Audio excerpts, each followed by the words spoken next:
لوگ جتنے بھی لوگ یہاں موجود ہیں ان سب کو ڈائبٹیز ہے یا ہونے کا پوٹینشیل ہے، تو اس کا مطلب ہے سارے لوگوں کو یہ لائف سٹائل پہ تو کام کرنے کی ضرورت ہے.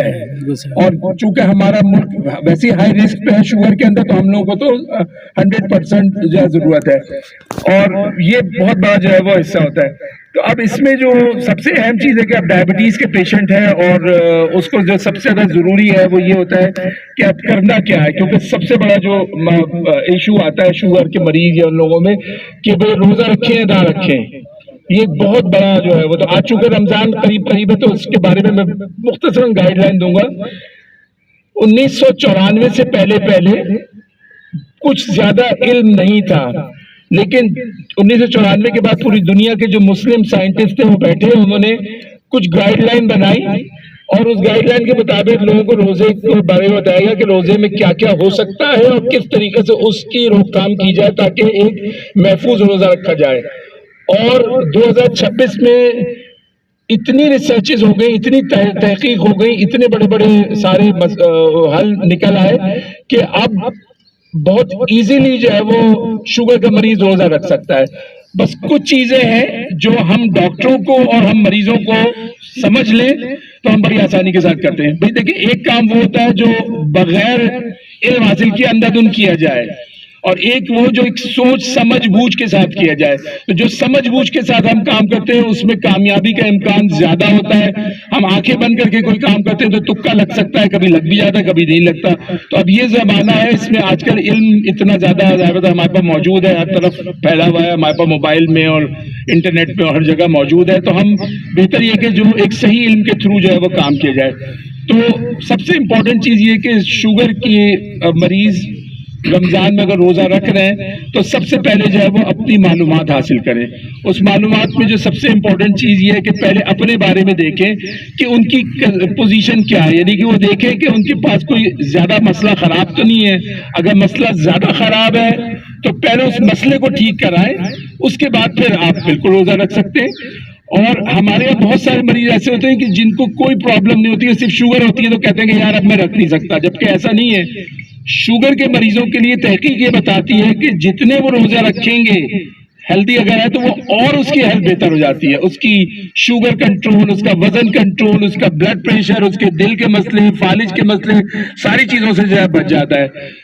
البتہ کچھ کیٹیگری ایسی ہے شوگر کے مریضوں کی جو زیادہ بیمار ہے، جو کہ نظر بھی آ رہے ہوتے ہیں، کہ جس کو ابھی ریسنٹلی 1-1.5 مہینے پہلے کوئی میجر ہارٹ اٹیک ہوا ہے، اللہ نہ کرے، یا فالج کا مسئلہ ہوا، یا کوئی انفیکشن ہو گیا، یا کوئی اور دیگر مسائل ہیں.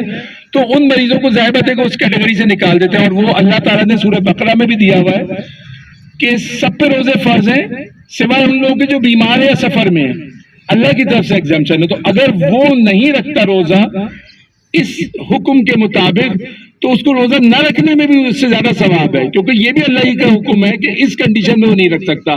تو اس میں کوئی اس کو گلٹ ہونے کی، شرمندہ ہونے کی، اپنے آپ کو کوسنے کی ضرورت نہیں ہے. ظاہر بات ہے کہ ڈاکٹر دیکھ رہا ہے کہ مرض اگر اس کے گردے میں کمزوری آ گئی ہے اور ڈی ہائیڈریشن ہو رہی ہے اور مرض بڑھے گا، تو اللہ تعالیٰ نے یہ نہیں کہا کہ جان پہ رکھ کے کرنا ہے، بلکہ اللہ تعالیٰ نے تو بہت سارے وہ دیے ہوئے ہیں، چھوٹ دی ہوئی ہے، اور بہت سے اور دوسرے طریقے ہیں. اور پھر روزہ ایک عبادت ہے رمضان المبارک میں، لیکن اس کے ساتھ ساتھ تلاوت ہے، لوگوں کے ساتھ خوش اسلوبی سے پیش آنا ہے، اور جو معاملات ہیں اگر ان سب کو ہم ٹھیک کریں تو اس کا بھی ہمیں ثواب ہے، بالکل روزے کا بھی ثواب ہے. لیکن اگر کوئی شرعی عذر اگر ہے تو اس میں کوئی اس کی ضرورت نہیں ہے، بس صرف ڈاکٹر سے مشورہ کر کے اپنے آپ کو کیٹیگرائز کر لیں کہ آپ ہلکے پہ ہیں، درمیانے رسک پہ، یا ہائی رسک پہ ہیں.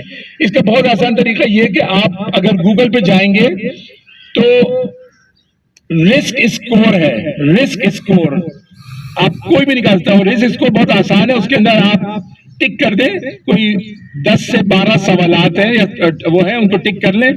اس کے بعد جو اس کی کیلکولیشن نکلے گی، اگر آپ دیکھتے ہیں کہ 3 سے کم آ رہا ہے رسک تو آپ بالکل کر رکھیں روزہ. اگر 3 سے 6 کے درمیان میں تو تھوڑا سا آپ دواؤں کو ایڈجسٹ کریں. اور اگر رسک بہت زیادہ ہے، اس کا مطلب یہ ہے کہ کوئی بہت بڑا مسئلہ آ گیا ہے، تو پھر روزہ اس پہ عذر مل جائے گا اس کو شرعی طور پہ. وہ مفتی سے مشورہ کر کے اس کی جو فدیہ دینا وہ دے سکتے ہیں. تو یہ بہت امپورٹنٹ ہے کہ یہ پوری طور پہ جو ہے وہ چیزیں موجود ہیں.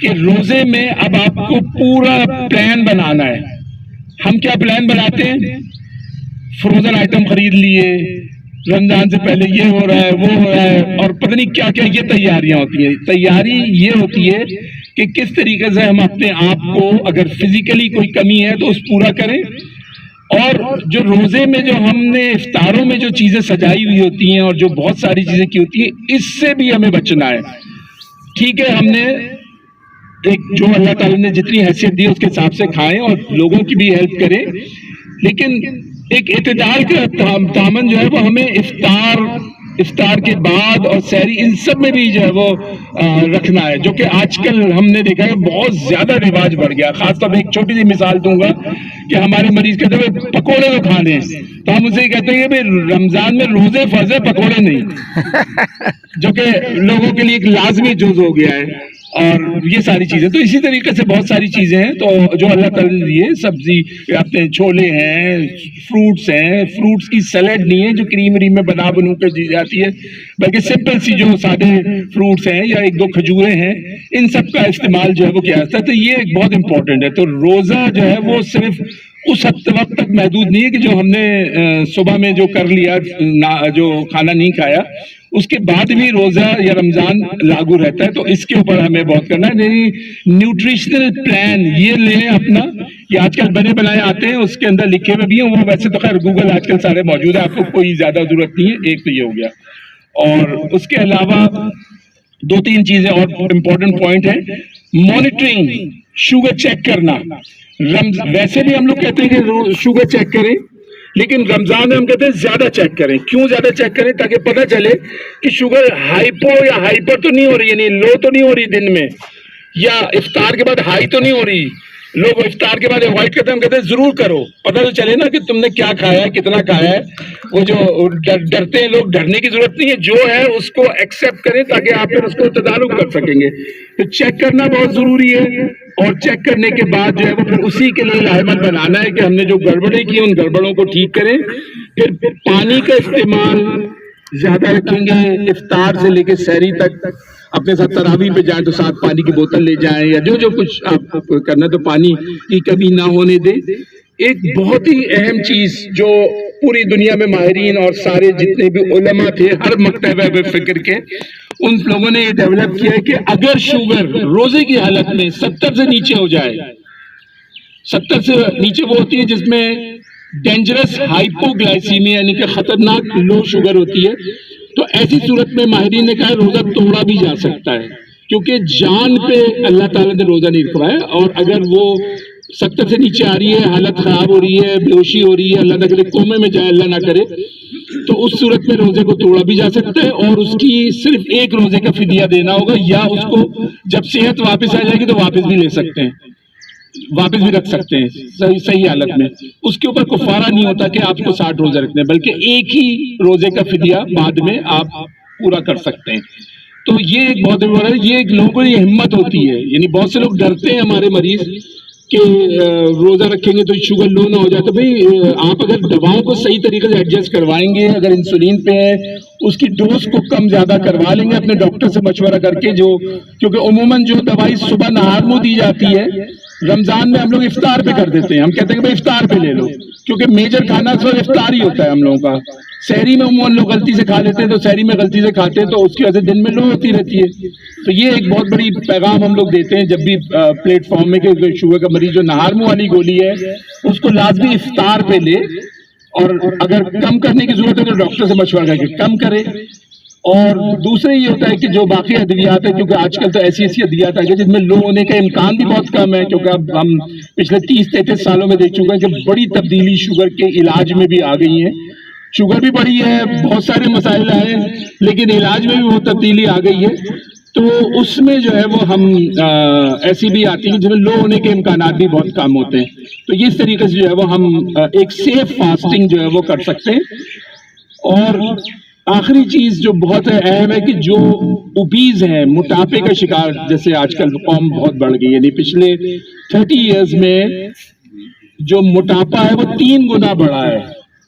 ڈائبٹیز ڈبل ہوئی ہے، یعنی دگنی ہوئی ہے پچھلے 30 سالوں میں، موٹاپا 3 گنا بڑھا ہے، اور اسی موٹاپے ہی کی وجہ سے ہمارے ہاں یہ جو شوگر کی شرح ہے وہ بڑھتی چلی جا رہی ہے۔ تو اس کے اندر بھی روزہ بہت اہم چیز ہے۔ پہلے زمانے میں ہم دیکھتے تھے کہ رمضان میں 2 4 5 7 کلو تک لوگوں کا وزن کم ہو جاتا تھا۔ اب جو نئے ٹرینڈ میں ہم لوگ جو تحقیق سے یہ بات دیکھ رہے ہیں کہ روزے کے دوران نہ تو وزن لوگوں کو کم ہو رہے ہیں، بلکہ کبھی کبھی کچھ لوگوں میں تو بڑھاوا بھی ہمیں ملا ہے۔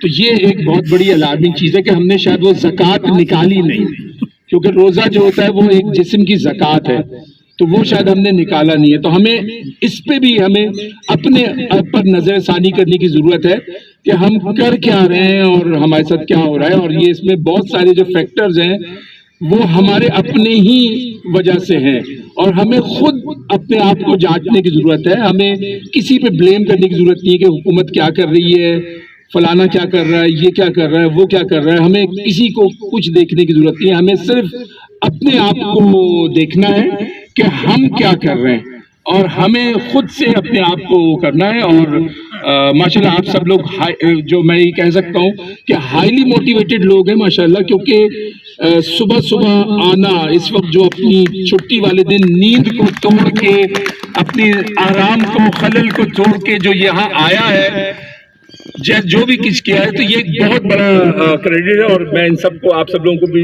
جو TWC والوں کو بھی مبارکباد دیتا ہوں کہ انہوں نے یہ انیشیٹو لیا، اور اللہ تعالیٰ ان کی اس کوشش کو جو ہے وہ قبول کرے۔ اور ظاہر بات ہے کہ یہ سارے کام ہم اسی لیے کر رہے ہیں کہ ظاہر بات ہے کہ ہم نے ہمیشہ یہاں نہیں رہنا ہے، ہم نے ایک دن جانا ہے، تو جو ہم یہاں کریڈٹ جمع کریں گے اتنے اچھے اچھے کام کر کے، اس کا رزلٹ ہمیں حاصل کرنا ہے۔ اصل میں ہمارا آبجیکٹو یہی ہونا چاہیے۔ وہ ٹھیک ہے، باقی چیزیں تو دنیا میں چلتی رہتی ہیں، کمی بیشی اوپر نیچے ہوتی رہتی ہے، کم زیادہ، لیکن اصل کریڈٹ وہ ہے کہ جو وہاں ہمیں مل جائے، اور اسی کے لیے ہمیں توجہ کی اور اس کی ضرورت ہے۔ اب آپ کچھ سوالات کرنا چاہیں تو کر سکتے ہیں۔ تو میں نے یہ چیزیں بتا دی ہیں، بہت آپ لوگوں کو بور کر دیا۔ ہائپر ٹینشن کا آپ نے نہیں بولا۔ اچھا دیکھیں، ہائپر ٹینشن کا جو ہے وہ ویسے تو خیر یہ ہوتا ہے کہ ہائپر ٹینشن بھی شوگر کی طرح ایک خاموش بیماری ہے، سائلنٹ کلر ہے۔ اس کی تحقیق میں آپ کو بتاتا ہوں۔ پاکستان میں چونکہ ہائپر ٹینشن جو ہے وہ خون کی نالیوں کی بیماری ہے، اور خون کی نالیوں کی بیماریاں جو دل کی امراض ہیں وہ بھی ان میں بھی کم نہیں ہیں، ہم لوگ وہی بڑھ رہے ہیں۔ ایک تحقیق بتا رہی تھی کہ پاکستان میں صرف 3% لوگوں کا بلڈ پریشر کنٹرول رہتا ہے، 3%، 97% لوگوں کا ان کنٹرول رہتا ہے۔ اور مریض عموماً اس وقت دوائی کھاتا ہے جب کہتا ہے سر میں درد ہو رہا ہے، چکر آ رہے ہیں، یا کوئی گھبراہٹ سی ہو رہی ہے، تب کہتا ہے ہائی بلڈ پریشر ہو رہا ہے، ڈاکٹر صاحب میرا بلڈ پریشر ہائی ہو رہا ہے، اس وقت دوائی کھاتا ہے۔ تو امپورٹنٹ چیز یہ کہ سب سے پہلے تو اگر آپ کے ڈاکٹر نے بتا دیا ہے کہ ہائی بلڈ پریشر ہو گیا ہے، تو آپ کو اگر دوائی کی ریگولر کھانے کی ضرورت ہے، پھر ریگولر کھانی ہے، چھوڑنا نہیں ہوتا، کیونکہ یہ ساری وہ بیماریاں ہوتی ہیں جن کو ہم کرونک ڈیزیزز کہتے ہیں۔ کرونک ڈیزیزز کا مطلب یہ ہوتا ہے کہ وہ جو زندگی بھر رہتی ہیں، ان میں دواؤں میں اونچ نیچ جو ہے وہ رکھنی ہوتی ہے، کم زیادہ ڈاکٹر دیکھ کے کر سکتا ہے۔ اور اس میں بھی کردار لائف سٹائل کا ہے، فزیکل ایکٹیویٹی کا، کھانے کا، اس میں خاص طور پہ جو ہم کہتے ہیں نمک کا استعمال کم رکھیں، کیونکہ نمک جتنا کھایا جاتا ہے وہ اتنی پانی جمع ہوتا ہے خون میں، جتنا خون میں پانی جمع ہوا اتنا بلڈ پریشر بڑھے گا۔ تو بہت ضروری ہے کہ اپنے کھانوں میں نمک کا استعمال کم کریں، اور گرین ہری سبزیاں، خاص طور پہ لوکی، ٹنڈے، بھنڈی، کریلے، اس طرح کی جو ہری سبزیاں، یا آپ کے سلاد ولاد، کھیرا ویرا، اس طرح کی چیز، ککڑی ہے، اس طرح کی ان چیزوں کا استعمال زیادہ رکھیں گے تو اس میں خون کا جو بلڈ پریشر ہے وہ کم ہو جائے گا اور صحیح رہے گا، اور یہ بہت بڑا معاون ثابت ہوتا ہے۔ اور بلڈ پریشر کی جو مریضوں کی چیزیں ہیں، فرائیڈ آئٹم ہے، خاص طور پہ ڈیپ فرائیڈ آئٹم ہے جو بالکل کڑھائی کے اندر ڈل کے جو بنتی ہیں، ان چیزوں کو اوائڈ کرنا ہے۔ اور سلاد، سبزیاں، چھولے، اس طرح کی چیزیں جس میں آپ مسالے وسالے اور نمک کم ڈالیں، اور ساتھ میں جو بلڈ پریشر کی دوائیاں ہیں اس کو بھی ساتھ ساتھ رکھیں، جو بھی ٹائمنگ کے ساتھ ہے۔ ان میں زیادہ ایڈجسٹمنٹ کی ضرورت نہیں ہوتی، جو دوائی صبح لی جاتی ہے اس کو سحری میں لے لیتے ہیں، اور جو رات کی دوائی ہے وہ رات میں رکھتے ہیں، تو ان میں کوئی بس یہ ہوتا ہے کہ ٹائمنگ کا فرق آتا ہے، ورنہ اوپر نیچے زیادہ کرنے کی ضرورت نہیں ہوتی اس کے اندر۔ اور بہرحال یہ بھی لائف سٹائل کے تھرو جو ہے وہ ہو جاتی ہے۔ ایک چیز یہ ہے کہ چاہے وہ بلڈ پریشر ہو، چاہے وہ دل کے امراض ہو، چاہے وہ شوگر ہو، چاہے موٹاپا ہو، قانون ان میں سب وہی لاگو ہوتے ہیں. Life style, life style, life style. اور لائف اسٹائل میں یہ 6 چیزیں جو میں نے آپ کو بتائی تھی نا، کہ آپ کا کھانا، آپ کا چلنا، آپ کا دماغ، آپ کی نیند، آپ کی سوشلائزیشن اور ایڈکشنز، نکوٹین اور یہ سارا. الکوہل تو شاید اللہ کا شکر ہے ہمارے ملک میں نہیں ہے، ورنہ ویسٹ میں تو بہت ہے. وہ بھی ایک بہت بڑا کلپریٹ ہے اس کا. اور نکوٹین البتہ ہمارے یہاں بہت ہے. لوگ تمباکو چاہے وہ پان میں کھائیں یا تمباکو کی صورت میں لیں، چاہے وہ کریں، ان کو اوائڈ کرنا بہت ضروری ہوتا ہے. یہ 6 چیزیں ہیں جو لائف اسٹائل میڈیسن کے اندر آتی ہیں. میڈیسن وہ جن کو اب باقاعدہ درجہ دیا گیا، اور یہ وہ میڈیسن ہے جو کسی میڈیکل اسٹور پہ نہیں ملیں گی آپ کو. ایک میڈیسن آپ کو یہاں ملے گی جو آپ کے صورت میں مل رہی ہے، باقی میڈیسن آپ اور لیتے رہیں. جیسے پرہیز کرنا ہے، آپ جائیں فروٹ خریدیں، آپ جا کے جو ہے وہ سموسے کی جگہ وہ خریدیں، سیب خریدیں. یہ شوگر کا مطلب یہ کہ ڈینجر ان جو ہے لو اور ہائی کی کیا ہے؟ بالکل ٹھیک ہے. دیکھیں، ایک تو یہ کہ عام طور پہ اگر ایک ہیلدی ایڈلٹ ہے، پہلی تو چیز یہ ہوتی ہے، 2 مسائل ہیں. پہلی چیز ہے کہ ڈائگنوسس کرنا، تشخیص کرنا. تشخیص کے لیے جو ماہرین نے بتایا کہ اگر 100 سے کم نہار منہ آ رہی ہے تو وہ نارمل ہے، اور کھانے کے بعد یا گلوکوز پلانے کے بعد 2 گھنٹے کے بعد، جسے ہم جی سی ٹی کہتے ہیں یا جی ٹی ٹی کہتے ہیں، وہ 140 کے اندر آتی ہے تو نارمل ہے. اس سے اوپر آتی ہے تو پری ڈائبٹیز، اور اگر 200 سے اوپر ہو جائے کھانے کے بعد تو وہ ڈائبٹک میں آ جاتا ہے. تو پہلا اسٹیپ یہ ہے کہ ڈائگنوسس کرنا، تشخیص کرنا. جب آپ کو وہ ٹھپا لگ گیا کہ آپ ڈائبٹک ہو گئے ہیں تو اب کنٹرول کی طرف بات آئے گی. کنٹرول کرنے کے لیے ہم رینج دیتے ہیں. وہ رینج کیا ہوتی ہے؟ 80 سے لے کے 110 نہار منہ، اور 80 سے لے کے 140 160 تک کھانے کے بعد رکھنی ہوتی ہے. اور ایک 3 مہینے والا ٹیسٹ جسے ہم HbA1c ٹیسٹ کہتے ہیں، وہ 6 یا 6.5 کے اندر رکھنا ہے. تو اس مریض کو ہم کہتے ہیں کہ now he is in control, یعنی یہ کنٹرول کے اندر ہے. اس سے جتنا اوپر جائے گا تھوڑا سا کنٹرول آؤٹ ہوگا، اور زیادہ بڑھا جائے گا اور زیادہ کنٹرول خراب ہوگا. وہ ایک جملہ ہے نا کہ جتنا پانی آتا ہے، جتنی بارش ہوتی ہے اتنا پانی آتا ہے، تو جتنا HbA1c زیادہ ہوگا اتنی ہائی شوگر ہوگی. تو اس لیے جتنا کم سے کم رکھا جائے. اور اسی زمرے میں ایک اور بات بھی بتا دوں، چونکہ آج کل سوشل میڈیا کا دور ہے، آج کل ایک چیز بہت ہم نوٹ کر رہے ہیں کہ الٹی سیدھی خبریں بہت آ رہی ہیں. کل ہی بلکہ 5 دفعہ یا 10 دفعہ میرے پاس میسج آ چکا ہے کہ وہ HbA1c کی رینج بڑھا دی ہے لوگوں نے. یہ ڈاکٹروں نے 6.5 کر دیا ہے، ایکچولی 8 ہے. یہ بالکل غلط ہے. تحقیق نے یہ بات ثابت کی ہے کہ کسی کا اگر HbA1c 3 مہینے والا اگر 7 یا 8 پہ رہتا ہے تو اس میں ہارٹ اٹیک کا رسک 100 میں سے 30 لوگوں کو رسک ہے. اور اگر HbA1c 6 پہ رہتا ہے تو 5 لوگوں کو رسک ہے. رسک تو ہے. اب ایک طرف 5 ایک طرف 30، تو ہم تو نہیں چاہیں گے نا کہ ہم میں سے کسی کو اللہ نہ کرے ہارٹ اٹیک ہو، یا ہم میں سے کسی کو فالج ہو، یا کسی کے پیروں کی خون کی سپلائی کم ہو. ہم سب تو یہی چاہتے ہیں کہ ہیلدی رہیں. تو ہیلدی رہنے کے لیے تحقیق نے بات ثابت کی ہے کہ جتنا نارمل شوگر رکھیں گے اتنا آپ ہیلدی رہیں گے، جتنا ہائی شوگر رکھیں گے اتنا وہ ہوگا. وہی سمپل سی بات یہ ہے کہ آپ بغیر ہیلمٹ کے موٹر سائیکل چلائیں گے، ہو سکتا ہے کہ آپ گزر جائیں، لیکن ایک چانس یہ کہ اگر کسی نے ٹکر مار دی اور سر ٹکرایا جا کے کسی بھی چیز سے، انجری کا چانس ہوگا نا. تو بغیر ہیلمٹ لگائے بچ بھی سکتا ہے، بچ ہی رہے. لیکن اگر کوئی بیچ میں حادثہ ہو جاتا ہے تو پھر پرابلم بھی آتی ہے. اور پھر ہم دیکھتے ہیں کہ روزانہ عباسی، جنا، سول اور ہمارے جتنے بھی بڑے بڑے پرائیویٹ ہاسپٹل سب میں ہیڈ انجری کے لوگ بیٹھے ہوتے ہیں، اور اس میں موسٹلی ہیلمٹ نہیں لگائے ہوئے. تو میں یہی کہوں گا کہ ہیلتھ کے معاملے میں چیزوں کو اچھی، اوتھینٹک، صحیح معلومات لیں.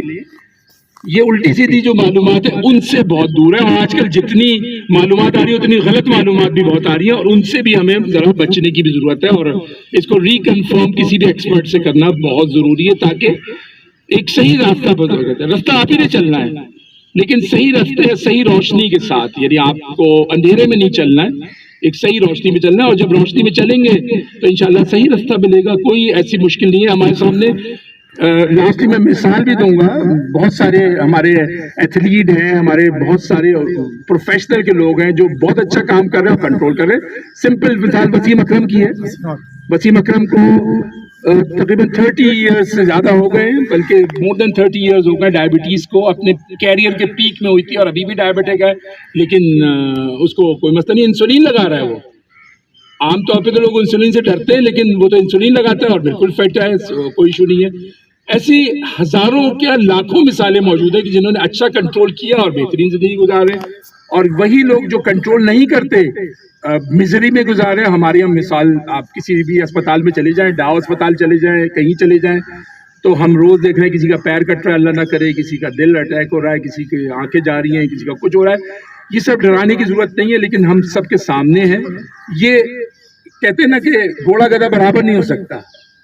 جو کنٹرول والے ہیں وہ کنٹرول میں بہترین رہتے ہیں، جو ان کنٹرول ہے وہ ان کنٹرول رہتے ہیں. تو اس لیے کنٹرول کرنے کی ذمہ داری آپ کو نبھانی ہوگی انشاءاللہ. ساؤتھ ایشیا کے جو لوگ ہیں، جی جی، why they are so much genetic predisposition؟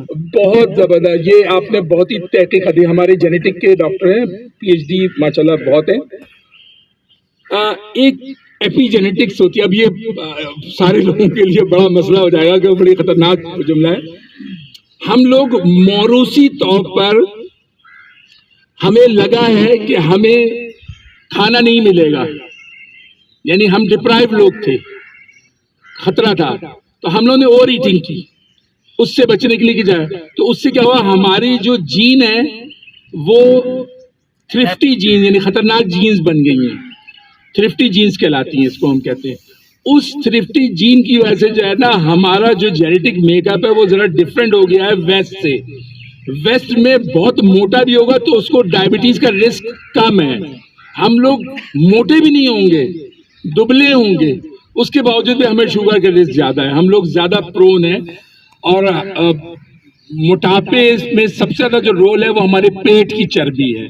اس کا ڈائریکٹ تعلق ہماری انسولین کی ریزسٹنس سے، یعنی کہ ہماری باڈی میں انسولین کی پروڈکشن بڑھ جاتی ہے، اور وہ جو انسولین کی پروڈکشن ہوتی ہے وہ ناکارہ انسولین ہوتی ہے، جس سے وہ کام نہیں کرتی تو باڈی اور نکالتی ہے. تو اس کی وجہ سے کیا ہوتا ہے کہ ہماری باڈی میں چربیوں کا تناسب اور ایب نارمل ڈسٹریبیوشن ہو جاتی ہے، کہ جو ہماری چربی کہیں اور ہونی چاہیے وہ ہمارے پیٹ پہ جمع ہو جاتی ہے، اور ہمارے جگر میں جمع ہو جاتی ہے فیٹی لیور کی صورت میں، اور پیٹ پہ جمع ہو جاتی ہے ہمارے توند کی صورت میں. تو ان چیزوں کو کم کرنا ہوتا ہے. تو ساؤتھ ایشین کے لیے اسی لیے تحقیق نے یہ بات ثابت کی ہے کہ ہمارا جو وزن کا ریشو ہے قد کے حساب سے وہ کم ہے، کم ہونا چاہیے بنسبت ویسٹرن پاپولیشن، یعنی امریکن یا جو برٹش ہے اس کے مقابلے میں ہم لوگوں کو کم اپنا بی ایم آئی رکھنا چاہیے. بی ایم آئی شاید آپ لوگوں کو پتا ہوگا، قد کے حساب سے جو وزن کے ریشو ہے اس کو بی ایم آئی باڈی ماس جو کہ 25 سے کم ہونا چاہیے. 27 کے بعد موٹاپا شروع ہو جاتا ہے اور 28 سے لے کے اوبیسٹی شروع ہو جاتی ہے. یہ ہے. ڈاکٹر صاحب، ہائپر ٹینشن میں آپ سمجھتے ہیں کہ پرائمری ہائپر ٹینشن کی ایٹیولوجی معلوم نہیں ہے؟ 90% 100 میں سے 90 لوگوں کو ایڈیوپیتھک یا نان اسینشل ہائپر ٹینشن، یعنی جس میں کاز نہیں پتا، لیکن جو تحقیق بتاتی ہوئی کہ اندر ہماری جو ہارمونل ریگولیشن ہے نا، ہاتھوں پہ گردے کا اور جو خون کی نسوں کا رینین اینجیوٹینسن سسٹم، اس میں خرابی آتی ہے. وہ تو رینین اینجیوٹینسن تو 10% ہو گیا نا. جی ہاں، نہیں سیکنڈری میں تو بہت سارے ہیں، دوسرے ہیں. جو پرائمری ہائپر ٹینشن اس کی ایٹیولوجی معلوم نہیں ہاں نہیں، ابھی تک نہیں پتا ہے. اس پہ جب آپ بیٹا بلاکر یا کیلشیم چینل بلاکر یا اینجیوٹینسن کنورٹنگ انزائم انہیبیٹر دیتے ہیں، ہاں ہاں وہ ہوا میں چھرا مارنا نہیں؟ جی بالکل مارنا ہے، لیکن وہ کام کر رہی ہوتی ہے، وہ کیونکہ مائکرو میکینزم ہوتا ہے. جی اگر شوگر ہماری بڑی ہوئی ہے ہاں، تو ہمیں سب کچھ زیادہ محسوس ہوگی، جسم میں درد ہونے کی چانسز ہیں. سمٹم بہت میں نے سمجھ سن لیا. دیکھیں ایک بہت میرے اسٹوڈینٹس ہیں، ان کو میں ایک سلائیڈ لگاتا ہوں، ان کو بتاتا ہوں کہ شوگر کی کیا علامات ہیں.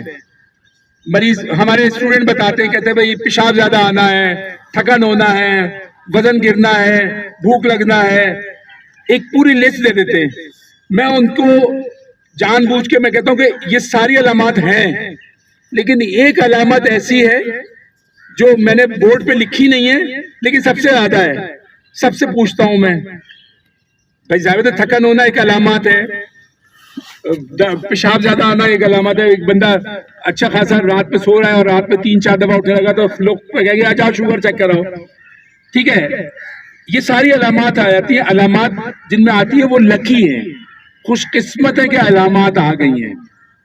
لیکن 50% لوگوں میں